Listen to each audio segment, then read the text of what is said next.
The House Intelligence Committee spent a few hours talking with FBI Chief James Comey and NSA boss Admiral Mike Rogers. It was clear from the beginning that there was a political agenda, as there always is.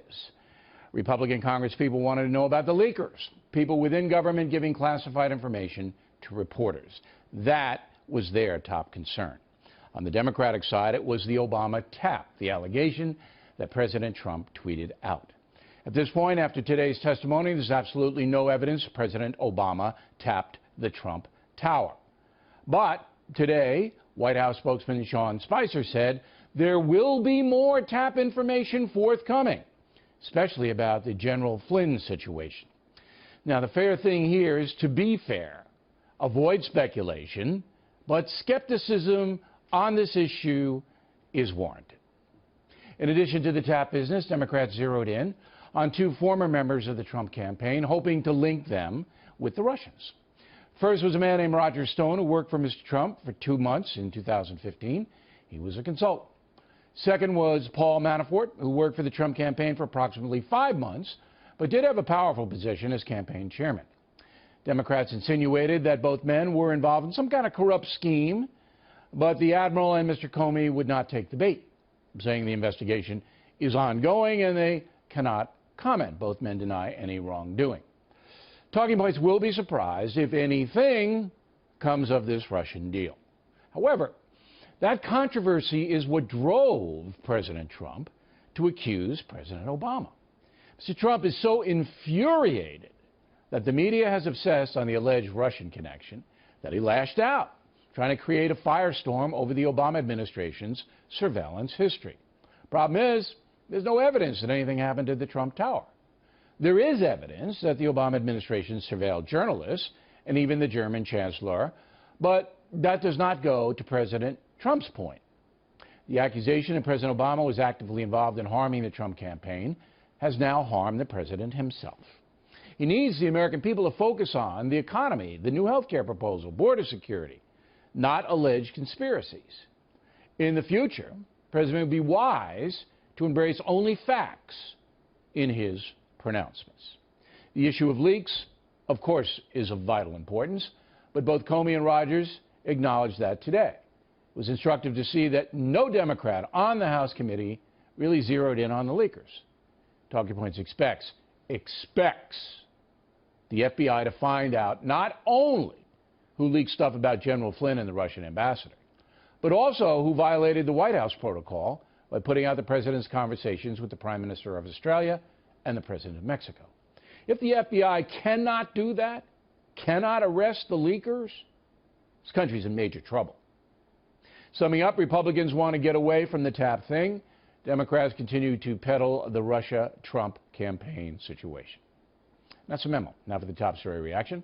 Let's first bring in James Rosen, Chief Washington Correspondent for FNC. So while you were listening to the tap stuff, and FBI Director Comey tap danced around that, saying he couldn't confirm an investigation but didn't have any evidence or whatever he said, what was going through your mind, since you weren't exactly tapped, but you were surveilled by the Obama administration?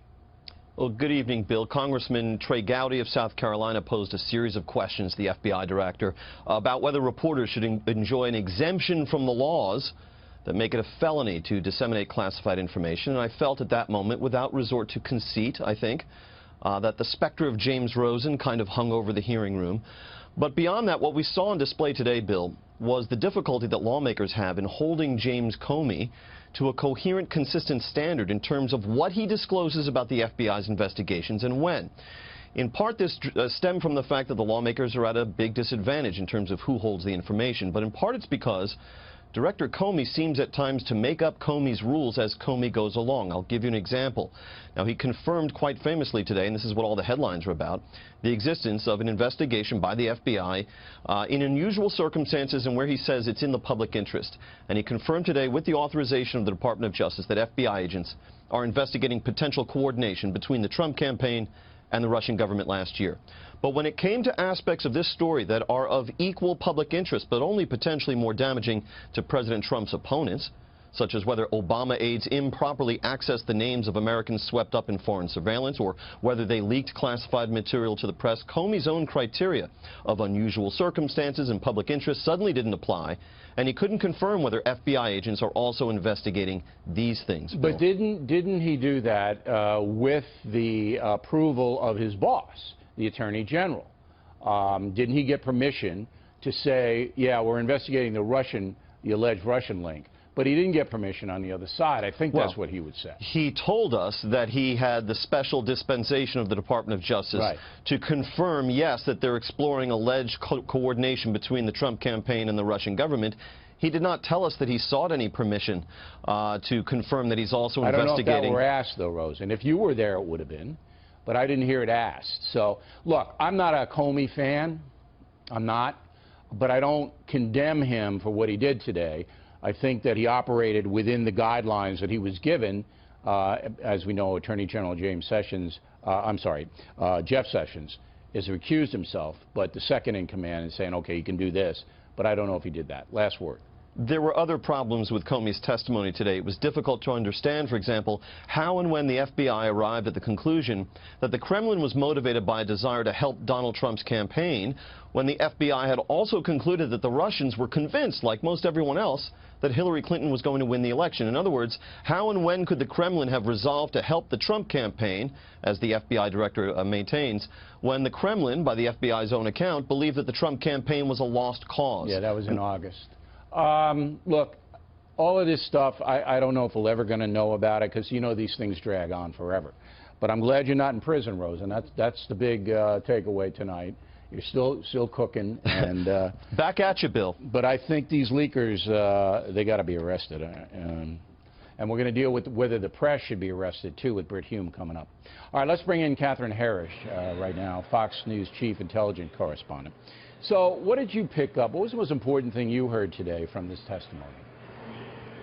Well, one of the things that jumped out at me, Bill, was right at the end of the hearing, and the Republican chairman, Devin Nunes, seemed somewhat exasperated and even castigated the FBI director, saying that by confirming there's this open counterintelligence investigation, but then giving no indication whether there's evidence of collusion, and these are the congressman's words, he had put a big gray cloud over the current administration. And based on my experience, a CI case or a counterintelligence investigation is not something that's dispensed with in short order. Sometimes they take 2, 3, 4 years before they reach a decision about filing criminal charges. So we may have a very long road ahead here. Yeah, but you're not going to know anything, and I don't think the folks even care. People who like President Trump made up their mind already, and people who don't have made up their mind already. So the other cable networks will talk about it ad infinitum, but I don't think we're even going to hear much about it. A late-breaking story I know you're aware of, that some airlines flying to the U.S. now have banned electronic devices, 13 countries. That's right. That's right. So that if you have a laptop, you can't use it on certain planes flying into the USA. Why? What's going on?